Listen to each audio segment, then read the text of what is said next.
Guys, and welcome back. We just got back from going on a weekend trip to take our camper out camping, and we just wanted to give you guys a quick tour and show you some of its features, so follow us.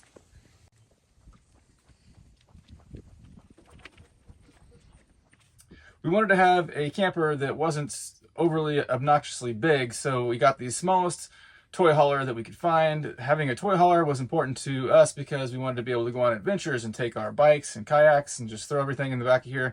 It's a lot easier to load with the ramp on the back, but we wanted to have all the creature comforts from home, so we went with a Stealth Nomad. This is the 18-foot version. From the tip of the tongue to the rear bumper is 24 feet long, but the box is 18 feet long.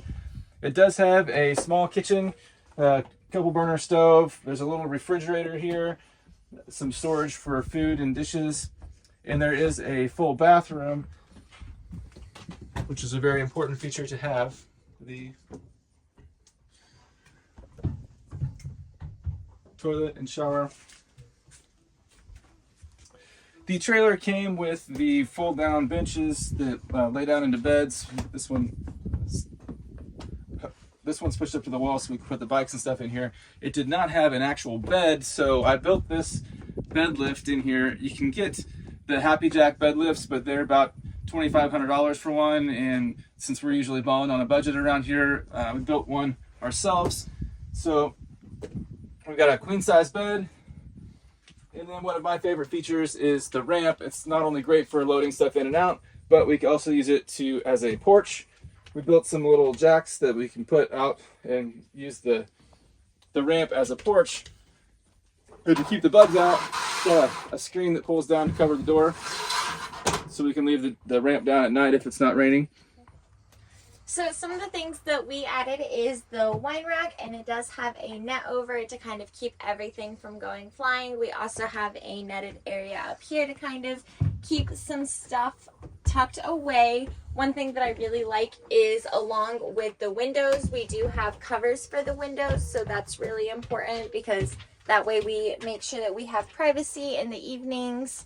I don't know that I have a specifically favorite feature. I think overall it has all of the things that we need, all of the basic things that we need. The heater and the AC work really, really well. We have plenty of storage since it is just the two of us. There's plenty of space for Faye to run around. And it will be really great in the future if we want to bring people along with us. When the bed lowers, there is still space down below for these to fold down into a bed as well if we need it. So overall, I think it's really cozy and it's just the right amount of space for us. I added a little inverter back here behind the TV so that we can plug in the TV or plug our phones and stuff in. There's some USB ports and the outlets in that, so when we're running on battery power, we're not plugged into shore power. If we had a rainy night or something and we wanted to watch a movie, we can do that without having to plug into a generator or anything. We don't like to run a generator. We have one, but we try not to use it as much as possible. The only things in here that won't run off of the batteries is the microwave. There's a microwave up here.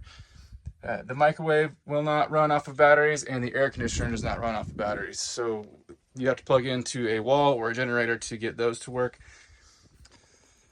One thing that I like about our Stealth Nomad is that there is a closet up front here, which is where the water tank is. Well, there's quite a bit of extra room in there, so we keep all the hoses and wires, and we got a solar panel in here, and our solo stove for a fire pit. Highly recommended those. We highly recommend that for anybody that likes to go camping.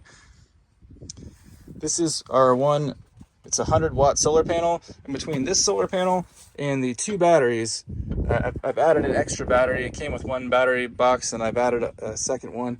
Between the two batteries and the solar panel, we can boondock all weekend and never run out of power. It works just fine. The water heater and the refrigerator run off of the propane. There's two propane tanks so that they don't just eat up your battery all the time.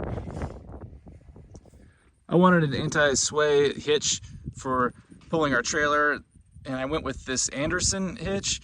I'd never seen one like this before, but the reviews on it were really good, and so I wanted to try it, and it works out really well. What I like most about it is that it's easy to hook on and off. So you can set it up in just a few minutes. Once it's all, this part stays bolted onto the trailer all the time, and then you just have to put this part on when you're hooking it up, and it just takes a couple of minutes. It's real easy to do. So I do like it, and I will put a link for this down below. I like it so much. Like I said, we pull it with our F-150 hybrid. We just got this truck a few months ago. It pulled it really well. It does eat up the gas though when you're pulling a trailer. And this trailer weighs 5,000 pounds empty. Toy haulers are a little heavier than standard trailers. Overall, we really like it. We had a lot of fun this weekend. Can't wait to take it on more adventures.